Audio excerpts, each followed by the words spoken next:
Well, Georgetown University recently pledged to apologize for its role in the slave trade. It will give admissions preference to the descendants of those sold for the benefit of the school in the 19th century.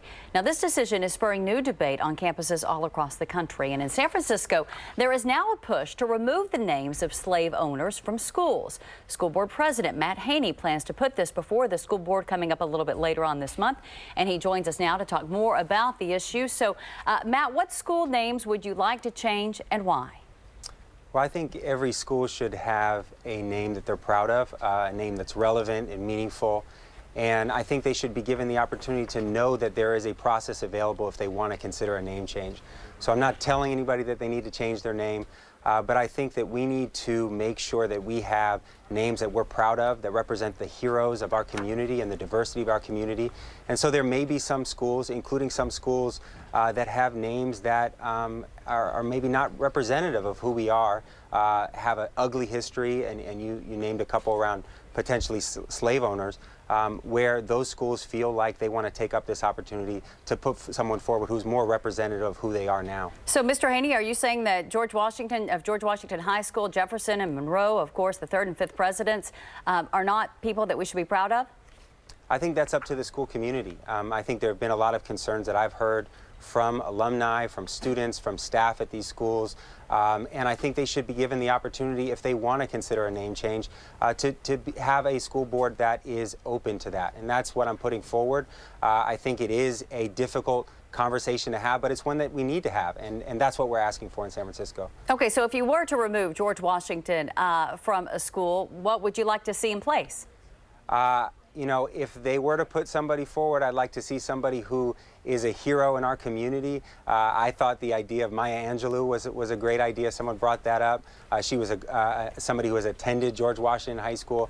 But we want to make sure that the people in our community who have made tremendous contributions, and there are many, also have an opportunity to be recognized. George Washington is on dollars, and he's on coins, and he has schools all over the country named after him. Maybe the people in the George Washington School community now feel like there's somebody else that they want to elevate, and they want to show to their community that this person is a hero that they want their students to look to and emulate. You understand, though, that there is quite a bit of criticism about this. Some say that this is political correctness out of control, and you brought up a good point. I mean, George Washington on currency, and if his name is not worthy, if a school is not worthy of his name and currency not worthy of his image, then what about President's Day? How about we get rid of that as well? I don't think we need to condemn George Washington to have a conversation at the school about who they want to represent them and the values that they want to share with their children. Many of these school names were chosen 100+ years ago. Many of them don't currently reflect who is in that school now and what the message is that we want to communicate to our kids. So that's all I'm asking for, is the opportunity for our school communities to have this conversation. We don't need to go down the rabbit hole of President's Day and everything. And I'm not calling for a condemnation of George Washington. I'm calling for a conversation about who our heroes are in San Francisco and who we want to give that honor of having on our school buildings and our school names, and making sure they're reflective of the diversity of our community, people of color, women, LGBT people. They also should be recognized and elevated on our schools. Practically, though, isn't this going to be expensive?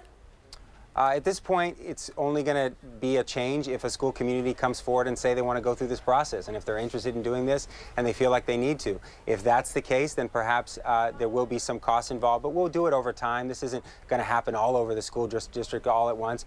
This is something that we don't do very often. We rarely update school names. And this should be an opportunity for school communities to have that conversation about who they want represented. And finally, to those who feel like this money is better spent elsewhere. There's no money involved with this. Well, but wait. There is, because there are signs that would need to be changed. There's, spirit gear, T-shirts, and things like that. So there is an expense. At this point, there are no schools that have chosen to change their name. If they have that conversation and they decide that they want to do that, it might be something that happens over time. There have been a number of schools in San Francisco that have changed their name. We changed a school from Hawthorne to Cesar Chavez.